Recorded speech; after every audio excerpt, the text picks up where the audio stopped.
ऋषि कहते हैं उत्तिष्ठ जागृत, उठो जागो। यहाँ आए हो तो उठने को आए हो, और जब ठीक से सत्संग पचाओगे, सुनोगे, समझोगे, और फिर कहीं आप जाग पाओगे। और जब एक बार जाग गए तो फिर सोना मुश्किल है। जागने का आनंद ही इतना है, जो जागे वो कभी फिर न सो पाए, वो दुनिया को जरूर जगाते चले गए। उनकी क्रियाओं में, उनकी वाणी में, उनके उपदेश में, उनके कर्म में, उनके स्वभाव में जागृति बुन सी गई। उन्होंने जीवन के ताने बाने में ऐसा तो जागृति को बुन लिया कि उनका जीवन ही मानो जगाने के लिए समर्पित हो गया। चाहे वो बापूजी हो कि साईं जी हो कि कबीर हो कि नानक हो कि राम तीर्थ हो कि रामकृष्ण हो, विवेकानंद हो कि तोतापुरी हो, नानक हो कि उनके पीछे होने वाले 10 गुरु हो कि तेग बहादुर हो कि अंगद देव हो, समर्पित है जीवन दूसरों को जगाने के लिए। लिख दी उन्होंने बाणी, बन गया गुरु ग्रंथ साहिब। अब पाठ करो, वही गुरु है। जाओ गुरुद्वारे में, आप गए होंगे, देखा होगा कितना आदर होता है,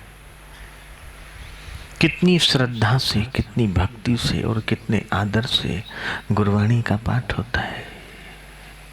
अब जो है 10 गुरुओं ने जो कहा वही गुरु ग्रंथ साहिब में वो वाणी अमर हो गई। कबीर ने जो कहा वो बीजक बन गया, उनकी वाणी अमर हो गई। रामकृष्ण ने कहा वो रामकृष्ण वचनामृत बन गया, वाणी अमर हो गई। अब लाखों की संख्या में पुस्तकें छपती चली जा रही है, जितनी छपती है बिकती जा रही है, क्योंकि आपको जागना पसंद है। सोना पसंद नहीं है फिर भी सो रहे हैं, जागना पसंद नहीं है फिर भी जाग नहीं पा रहे हैं, क्योंकि जगाने वाला नहीं मिल पाया। पुस्तकें केवल जगाने का संकेत देती है, जागृत की अनुभूति बयां करती है, लेकिन जगा ना पाती। उसके लिए तो जागृत महापुरुष चाहिए। अगर किताबों से काम हो जाता तो जनक का हो जाना चाहिए। जनक समर्थ थे और राजा थे, बड़े बड़े विद्वान और पंडित उनकी आज्ञा में थे, क्योंकि वो राजा थे।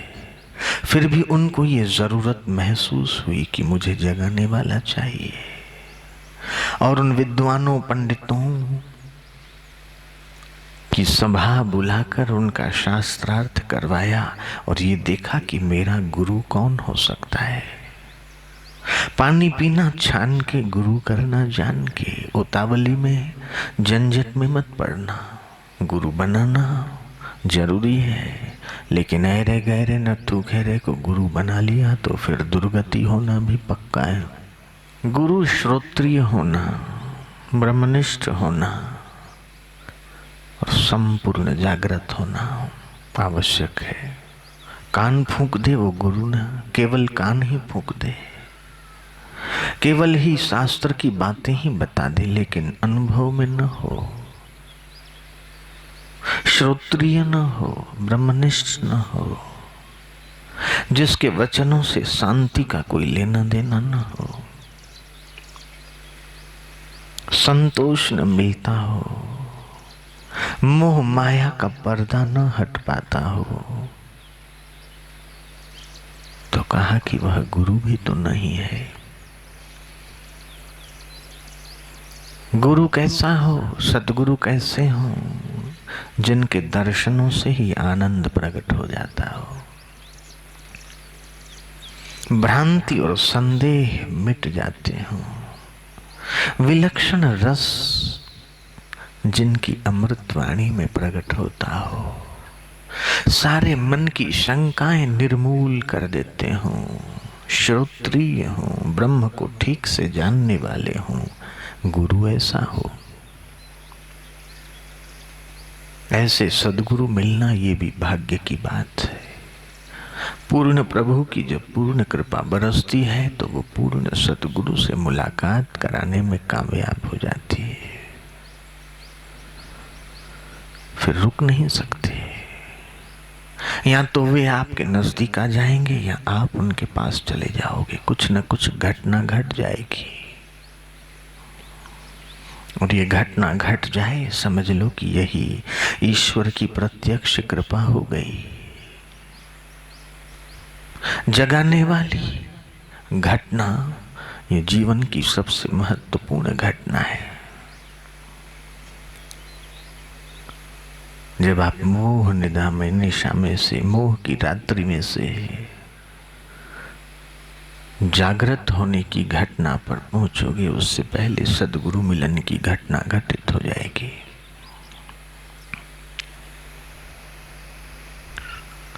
और इसलिए कई लोगों का एक दो क्या, 100-200 क्या, हजारों का ये अनुभव, लाखों का अनुभव है। दीक्षा के बाद जीवन पलटा है। पहले संसार को जिस दृष्टिकोण से देखते थे, जिस एंगल से देखते थे, वो एंगल ही बदल गई। समूचा दृष्टिकोण ही हमारा बदल गया। फिर दुश्मन कुछ बिगाड़ नहीं पाएंगे।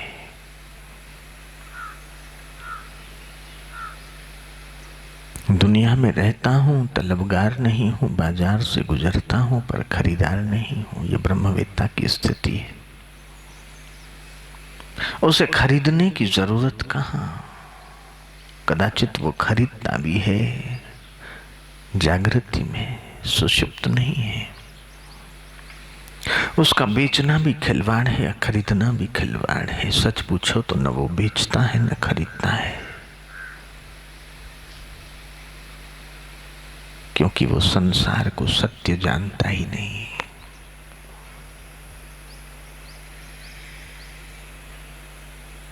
उसके लिए तो दुनिया एक तमाशा है, एक स्वप्न है, बाजीगर की बाजी और कुछ नहीं। और वो यही चाहते हैं कि हमारे लिए भी दुनिया एक खेल हो जाए।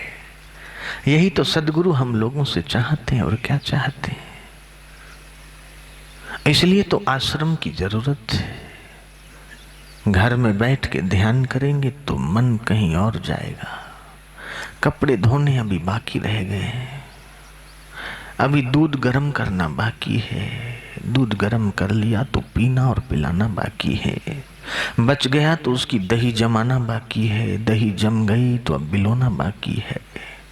मक्खन निकालना बाकी है। मक्खन निकल गया तो उसका घी निकालना बाकी है। और छाछ रह गई तो उसकी कढ़ी बनाना बाकी है या पिलाना बाकी है। कपड़े धुल गए तो प्रेस करना बाकी है। प्रेस कर लिए तो तिजोरी में रखना, ठीक जगह पे रखना बाकी है। रख दिए, अब इसको पहनना बाकी है। पहन लिए तो फिर गंदे होना कोई रोक नहीं सकता। और फिर धोना फिर बाकी है। साइकिल चलती रहती है।